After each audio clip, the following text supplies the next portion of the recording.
दोस्तों आज हम पढ़ेंगे जो बेस्ट क्वेश्चन होता है, कॉमन क्वेश्चन होता है साधारण ब्याज। गांव घर में जो ये सभी बच्चे के लिए कॉमन रहता है कि कैसे अगर कोई किसी को ब्याज पर अगर पैसा देता है तो कुछ समय के बाद वो कितना जो उसका सूद भी होता है, ये चीज़ अब इसमें निकालना सीखेंगे। जैसे एक क्वेश्चन के माध्यम से सीख रहे हैं कि राम ने श्याम को 90,000 रुपया 2.5% से 26/12/2023 को दिया था, तो उसका मिश्र धन क्या होगा। मतलब राम नाम के आदमी ने क्या किया, 90,000 रुपया जो श्याम को दिया था 2.5 रुपये से, और वो इस तारीख को दिया था, तो अभी तक उसका सूद और मूल कितना होगा ये हम निकालना इसमें सीखेंगे। चलिए, तो सबसे आसान तरीका से इसको हम बनाना सीखते हैं। तो सबसे पहले हम ये ज्ञात करते हैं कि इस पैसे को दिए हुए कितने दिन हो गए। तो यहाँ पर आज की तारीख लिखेंगे, आज की तारीख। आज कितना तारीख है बाबू, आज तारीख हो गया 2025 11वां महीना, मतलब 19 तारीख 11वां महीना और 2025, ये आज की तारीख है। और पैसा जो दिया गया था वो वाला तारीख लिखेंगे, पैसे की तारीख, पैसा देने की तारीख। तो इसका तारीख हो गया, ईस्वी है 2023, महीना हो गया 12 और दिन हो गया 26 तारीख को। अब इसको क्या करेंगे, घटाएंगे। ये हो गया हमारा वर्ष, ये हो गया मास और ये हो गया दिन। तो अब इसको सबसे पहले जब घटाएंगे तो घटाने के लिए हमें 19 में से 26 घटाएंगे तो कभी नहीं घटेगा। तो ये 19 दिन है, तो ये 19 ऊपर में कम है नीचे में ज़्यादा है। ये क्या करेंगे, हम इसमें से पीछे वाला से पैंचा लेंगे महीना से। तो एक महीना अगर पैंचा लेंगे तो ये महीना दिन में बदल जाएगा। तो ये हमारा महीना है, कौन सा महीना है, नवंबर का महीना है। तो नवंबर का महीना कौन सा होता है, जनवरी फरवरी मार्च अप्रैल मई जून जुलाई अगस्त सितंबर अक्टूबर नवंबर, तीसरा महीना होता है। अगर तीसरा महीना होगा तो 31 लेंगे, एक महीना बराबर। अगर तीसरा महीना होगा तो 30 लेंगे। तो एक अगर पैंचा लेते हैं तो 30, ये पहले से है 19, तो इन दोनों को जोड़ेंगे तो ये हो जाएगा 49, और ये 26 उसमें से क्या करेंगे, घटाएंगे। तो 3, 9 में से 6 गया 3 और यहाँ पर 2, 23 दिन हो गया। ये हमारा जो है सो इसमें से घटाने के बाद हो गया 23 दिन। नेक्स्ट हम बात करते हैं महीना। तो अब ये इसमें से 11 महीना में से एक महीना पैंचा ले लिया था, तो अब बचेगा कितना, ये 10 महीना।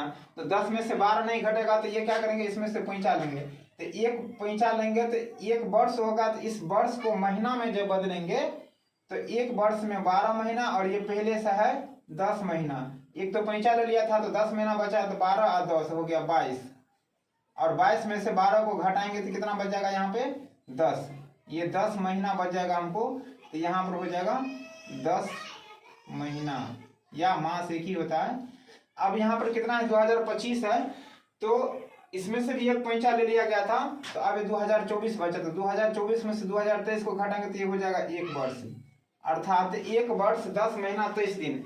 यहाँ पर ऊपर में अगर ज्यादा रहेगा और नीचे में कम रहेगा तब पैंचा लेने की, कैरी लेने की जरूरत नहीं, तब सीधे घटा देंगे। इसमें भी अगर ऊपर में ज्यादा है नीचे में कम है तो सीधे घटा देंगे।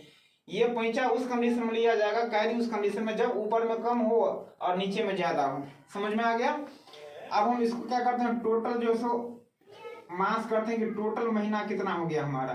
तो टोटल महीना या समय की बात करते हैं, कुल समय। तो कुल समय हमारा हो गया, एक वर्ष में 12 महीना और ये 10 महीना, तो 12 10 22 महीना हो गया, 22 महीना और 23 दिन। तो अब हमारे पैसे को जो है दिया हुआ हो गया 22 महीना 23 दिन। तो अब हम 22 महीना 23 दिन का ब्याज निकालना सीखते हैं। तो सबसे पहले हम ये 22 महीना है तो एक महीना का ब्याज निकालते हैं, एक महीना का ब्याज। तो एक महीना का ब्याज कैसे निकालेंगे, कितना भी रुपया होगा ना, तो टोटल रुपया, तो रुपया है हमारा 90,000, तो टोटल रुपया और 19% तो कितना परसेंटेज, तो 2.5%, तो 2.5% कर देंगे। जितना रुपया रहेगा, चाहे 1 लाख रहे 1.5 लाख रहे, कितना भी रुपया रहेगा तो रुपया गुने परसेंटेज। तो अब यहाँ पर 90,000 हो गया, 90,000 अगुने 2.5%, तो 2.5% का मतलब होता है बटा में 100, आइए दशमलव रहेंगे तो क्या हो जाएगा, 1 0 हो जाएगा। तो इस प्रकार से हमारा हो गया जी। अब इसको क्या करेंगे, काटने का। तो ये 3 0 से 3 0 कट गया। अब बाबू हमारे यहाँ पर बचेगा 90, 90 गुने 25, तो 90 को 25 से गुना करेंगे तो 0। अब यहाँ पर 9 5 45 के 5 यहाँ से 4, 9 2 18, 4 22, 2250 रुपया, 2250 रुपया बाबू एक महीना का ब्याज हुआ। तो हमें टोटल महीना आया है 22 महीना। तो अब लिखेंगे यहाँ पर 22 महीना का ब्याज, 22 महीना, 22 महीना का यहाँ पर लिखेंगे 22 महीना का ब्याज। तो अब देखो बाबू 22 महीना का ब्याज कैसे निकालेंगे। तो एक महीना का आया है 2250 रुपया, तो 22 महीना का निकाल दो। अब इसको कैलकुलेशन करेंगे तो डायरेक्ट मल्टीप्लाई कर देते हैं, तो यहाँ पर 0 आ जाएगा। फिर 22 पंचे 110, 110 का 0 हासिल हो गया 11, 22 दूना 44, 44 है 11 तो 45, 55 हो गया, 55 को 5 हासिल 5, और फिर 22 दूना 44 और 44 है 5 49 हो गया, अर्थात 49,500 रुपया हो गया बाबू 22 महीना का ब्याज। इतना ही नहीं है, अब हमें ये 22 महीना का आया, लेकिन यहाँ पर 23 दिन बचल है। अब हम क्या करेंगे, ये 23 दिन का भी ब्याज निकालेंगे, ठीक है ना। तो 23 दिन का ब्याज कैसे निकालेंगे। तो सबसे पहले बाबू 23 दिन का ब्याज निकालने के लिए क्या करना पड़ेगा, आपको एक दिन का ब्याज निकालना पड़ेगा।